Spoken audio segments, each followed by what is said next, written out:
ಕಪಾಳಮೋಕ್ಷ. ಬ್ರಹ್ಮನಿಗೆ ಹಿಂದೆ 5 ಶಿರಸ್ಸುಗಳಿದ್ದವು.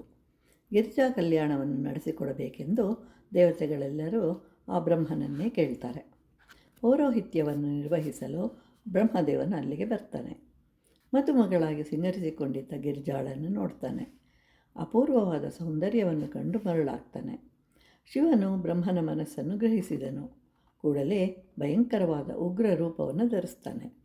ಅವನ ಮನಸ್ಸಿನ ಸಂಕಲ್ಪದಿಂದ ಜನಿಸಿದವನೇ ಕಾಲಭೈರವನು.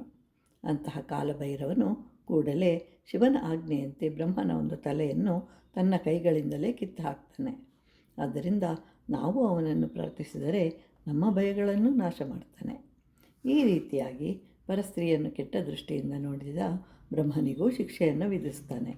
ಅಂದರೆ ಯಾರೇ ಆಗಲಿ ತಪ್ಪಿಗೆ ಶಿಕ್ಷೆ ಆಗಲೇಬೇಕು. ಆ ರೀತಿಯಾಗಿ ಕಿತ್ತಂತಹ ಶಿರಸ್ಸು ಕಾಲಭೈರವನ ಕೈಗೆ ಅಂಟ್ಕೊಂಡು ಬಿಡುತ್ತೆ. ಬಿಡಿಸಲು ಸಾಧ್ಯವೇ ಆಗೋದಿಲ್ಲ. ಆಗ ಶಿವನನ್ನು ಕೇಳಿದಾಗ ಶಿವನು ವಿಷ್ಣುವಿನ ಬಳಿಗೆ ಕಳಿಸ್ತಾನೆ. ಆಗ ಶ್ರೀ ಮಹಾವಿಷ್ಣುವು ತನ್ನ ಭ್ರೂಮಧ್ಯೆಯಲ್ಲಿ ರಂಧ್ರವನ್ನು ಮಾಡ್ತಾನೆ. ಅಲ್ಲಿಂದ ರಕ್ತವು ಧಾರಾಕಾರವಾಗಿ ಸುರಿದರೂ ಬಿಡುಗಡೆ ಸಿಗಲಿಲ್ಲ.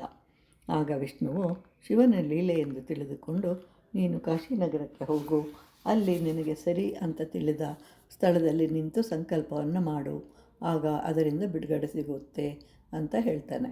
ಅಲ್ಲಿ ಅದನ್ನು ನಿಕ್ಷಿಪ್ತಗೊಳಿಸು ಅಂತಲೂ ಹೇಳ್ತಾನೆ. ಅದೇ ಕಪಾಲ ಮೋಕ್ಷವೆಂದು ಪ್ರಸಿದ್ಧಿಯನ್ನು ಹೊಂದಿದೆ. ಆದ್ದರಿಂದ ಕಾಶಿ ಪವಿತ್ರವಾದ ಸ್ಥಳ.